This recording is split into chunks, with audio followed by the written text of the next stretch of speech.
أعوذ بالله من الشيطان الرجيم بسم الله الرحمن الرحيم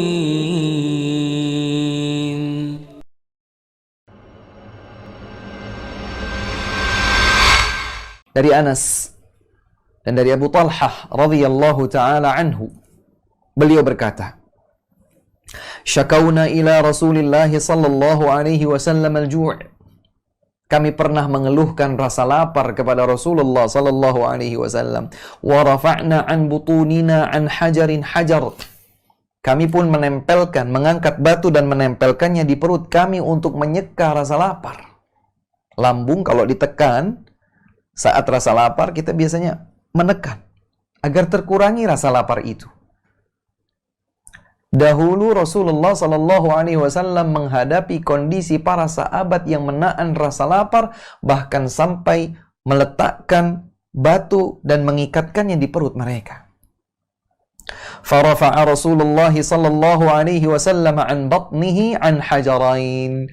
Bukan berarti kalau para sahabat angkat batu untuk diikatkan di perut mereka dalam rangka menyeka rasa lapar di perut, Rasulullah kenyang. Tidak. Rasulullah lebih daripada itu 2 batu yang Nabi SAW angkat untuk diikatkan di perutnya, bukan 1 batu tapi 2. Hadis ini secara terpisah sendirian bermasalah karena pada jalur periwayatannya ada seorang perawi bernama Sayyar ibn Hatim al-Anazi, dan dia memiliki sisi lemah pada proses periwayatan. Akan tetapi didapatkan dalam jalur riwayat yang sahih, dikeluarkan oleh Al-Bukhari dari sahabat mulia Jabir bin Abdullah Al-Ansari radhiyallahu anhuma. Beliau bercerita, "Inna yawmal khandaqi nahfir." Sesungguhnya kami pada peristiwa perang Khandaq juga ikut menggali parit.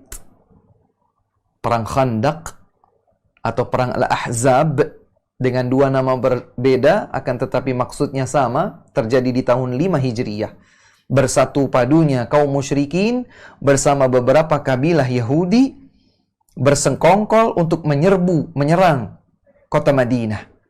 Maka Rasulullah Sallallahu Alaihi Wasallam menyepakati usulan para sahabat beliau untuk membuat parit yang melingkari pintu masuk kota Madinah.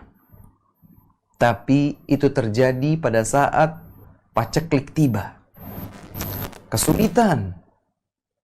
Tidak banyak makanan. Maka kata Jabir bin Abdullah radhiyallahu taala anhuma, dahulu kami pada peristiwa perang Khandaq ikut menggali bersama Rasulullah sallallahu alaihi wa ala alihi wasallam. Fa'aradat qudiyatun shadidatun faja'u an-nabiy sallallahu alaihi wasallam faqalu. Kemudian tatkala para sahabat menggali, mereka dapatkan ada bongkahan batu besar yang menghalangi mereka untuk menuntaskan pekerjaan di bagian tertentu parit.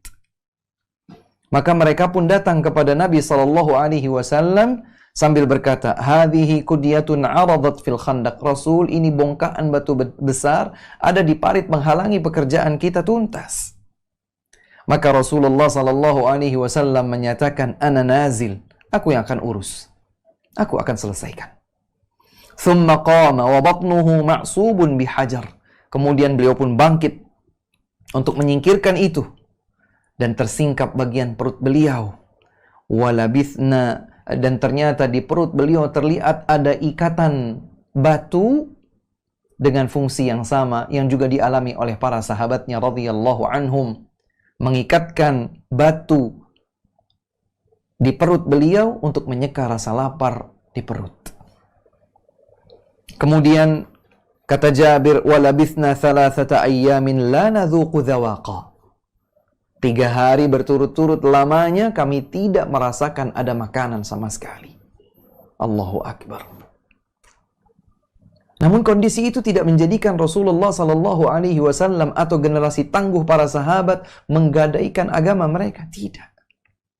Dalam kondisi tersulit sekalipun kita, di era pandemi seperti sekarang ini, Banyak kesulitan terjadi di mana-mana, kesulitan ekonomi, kesulitan banyak hal. Sebagian orang seringkali berpikir mengambil jalan pintas untuk menyelesaikan kondisi tersebut. Padahal Allah Subhanahu wa Ta'ala telah menjadikan salah satu di antara ujian kehidupan dunia adalah al-khauf wal-ju', rasa cemas dan rasa lapar. Bukankah Allah Subhanahu wa Ta'ala berfirman, "Walanabluwannakum bisyai' minal khauf wal ju' wa naqsim minal amwali wal anfusi wath thamarat." Sungguh kami akan benar-benar menguji kalian dengan sedikit rasa cemas dan khawatir, dengan sedikit rasa lapar, dengan kekurangan harta, dengan kekurangan jiwa, kematian sebagian orang yang kita cinta, dan kekurangan buah-buahan. Ini ujian dari Allah Subhanahu wa Ta'ala yang pasti terjadi di kehidupan dunia ini. Kemudian Allah menyatakan, wabasyiris sabirin, berikan kabar gembira kepada mereka hamba-hamba yang sabar. Maka kita bersabar. Sesulit apapun ujian yang menyapa kita, kita bersabar. Kita ridha dengan semua ketetapan Allah Subhanahu wa Ta'ala. Berprasangka baik bahwa apapun yang Allah tentukan untuk kita adalah yang terbaik, dan tidak mungkin nasib kita tertukar dengan hamba yang lain. أعوذ بالله من الشيطان الرجيم بسم الله الرحمن الرحيم